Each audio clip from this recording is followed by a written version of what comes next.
The noun gender basis पे।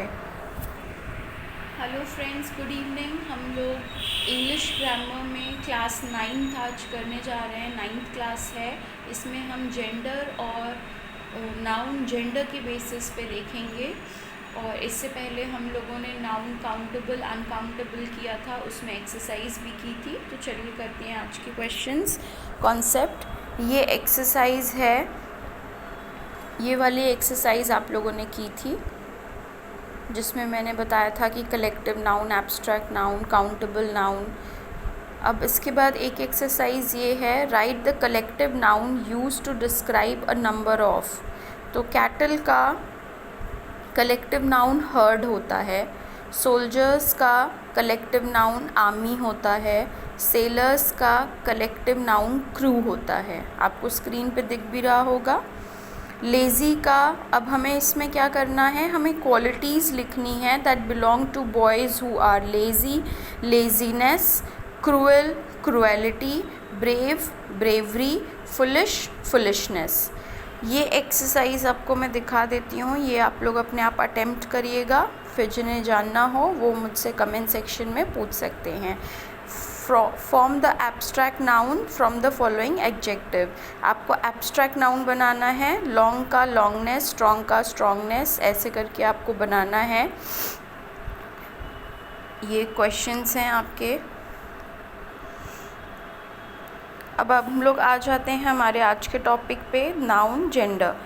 अब ये बात आपको समझनी है कि नाउन जो है वो दो टाइप्स के जेंडर में डिवाइड, 3 टाइप्स में डिवाइड कर दिया जाता है, masculine noun, feminine noun and neuter noun. तो यहाँ पे आप देख सकते हैं, मैं रीड कर देती हूँ। You know that living beings are of either the male or the female sex. Now compare the words in the following pair. हमें पता है कि या तो फीमेल में होता है या मेल में होता है नाउन्स, या फिर जो है वो न्यूटर जेंडर होते हैं। तो बॉय हो गया मैस्कुलिन, गर्ल हो गया फेमिनिन, लायन हो गया मैस्कुलिन, लाइनस हो गया फेमिनिन, हीरो हो गया मैस्कुलिन, हीरोइन हो गया फेमिनिन, कॉक स्पैरो हो गया हमारा, और हेन स्पैरो।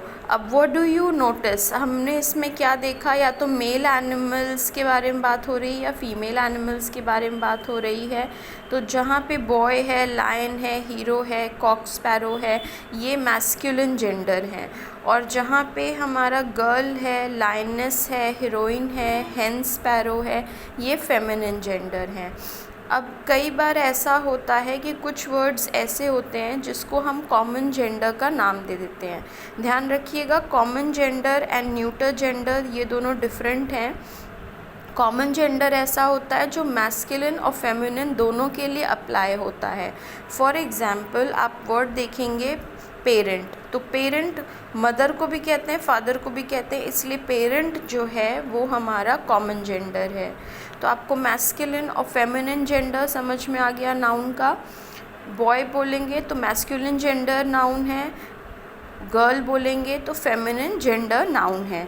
कॉमन जेंडर नाउन क्या होता है, parent, child, friend, pupil, servant, thief, relation या relative, enemy, cousin, person, orphan, student, baby, monarch, neighbour, infant. अब आप बेबी बोल रहे हैं तो वो बेबी जो है वो बेबी बॉय भी हो सकता है, बेबी गर्ल भी हो सकता है, इसलिए कॉमन जेंडर है।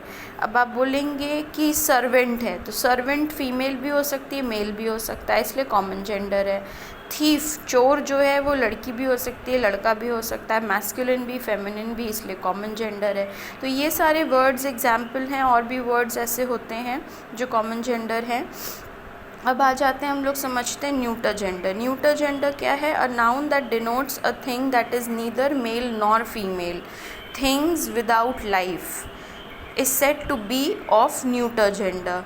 तो ऐसे वर्ड्स जो ना कि ऐसे नाउन जो ना फीमेल हो ना मेल हो, और ज़्यादातर ऐसे वर्ड्स होते हैं जो विदाउट लाइफ हैं, उनको हम न्यूटर जेंडर कह देते हैं। जैसे बुक, पेन, रूम, ट्री, ये सब क्या है, न्यूटर जेंडर है। तो हम लोग और न्यूटर जेंडर को जनरली मॉडर्न इंग्लिश में हम पर्सोनिफाइड कर देते हैं. Objects without life are often personified, that is spoken of as if they were living beings. We then regard them as males और फीमेल्स. तो जो हमारा न्यूटर जेंडर है, विद थिंग्स विदाउट लाइफ है, उनको हम पर्सोनिफाई कर देते हैं. मतलब उनमें ऐसे उसको ऐसे बात करते हैं जैसे उसमें लाइफ है. जैसे कि सन को समर को, विंटर को, टाइम को, डेथ को. Sun sheds his beams on rich and poor alike. ठीक है, तो इसका मतलब ये है, इस पॉइंट का मैं आपको मतलब बता रही हूँ कि जो भी ऑब्जेक्ट्स नॉन लिविंग हैं उनको हम कभी कभी पर्सोनिफाई करते हैं, ऐसे ट्रीट करते हैं जैसे वो लिविंग हैं, और उनको हम मेल और फीमेल में डिवाइड करके बात करते हैं. जैसे सन को हम मेल मानते हैं. ज़्यादातर फेमिनिन जेंडर, मेल जेंडर उसको रिप्रेजेंट करता है जो स्ट्रेंथ एंड वॉयलेंस होता है उसको. The masculine gender is often applied two objects remarkable for strength and violence. जो ऑब्जेक्ट स्ट्रेंथ और वॉयलेंस शो करते हैं उसको हम मैस्कुलिन जेंडर पर्सोनिफाई करते हैं, मान लेते हैं. जैसे सन है, समर है, विंटर है, टाइम है, डेथ है, इसको हम मैस्कुलिन मान लेते हैं. और हम इसको पोएम में पोइट यूज़ करता है, या मॉडर्न इंग्लिश में इसको पर्सोनिफाई करके यूज़ किया जाता है. जैसे कि the sun sheds his beam on rich and poor alike. His use हुआ है सन के साथ. तो सन जो है वो अपनी रोशनी जो है रिच पे, अमीर या गरीब दोनों पे एक समान फैलाता है, अपनी रोशनी डालता है अपनी रोशनी.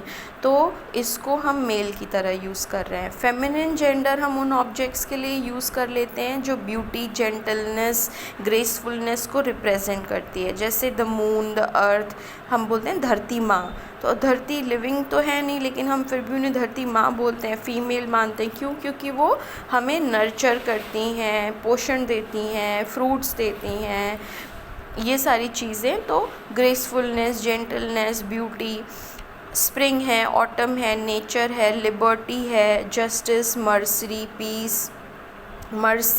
Piece, hope, charity. तो ये सारे हम फेमिनिन मान लेते हैं. The moon has hidden her face behind a cloud. Moon के साथ हिज नहीं होता है, हर होता है. तो ये जो बहुत अच्छी इंग्लिश बोलते हैं या पढ़ते हैं या समझते हैं, तो वो ये बात जानते हैं कि मून के साथ हर यूज़ होगा, ना कि हिज. सन के साथ हिज यूज़ होगा, ना कि her. The moon has Spring has spread her mantle of green over the earth. Peace hath her victories no less renowned than war. Alright, so आज के लिए हम लोग इतना ही करेंगे. होप आपको personification, neuter gender, feminine gender, masculine gender, noun समझ में आया हो. सो फ्रेंड्स, आज हम लोग इतना ही करेंगे नाउन के जेंडर टाइप्स. होप ये आपके लिए यूज़फुल हो. कल हम लोग आगे के क्वेश्चंस करेंगे, कॉन्सेप्ट्स करेंगे. Till then, thank you.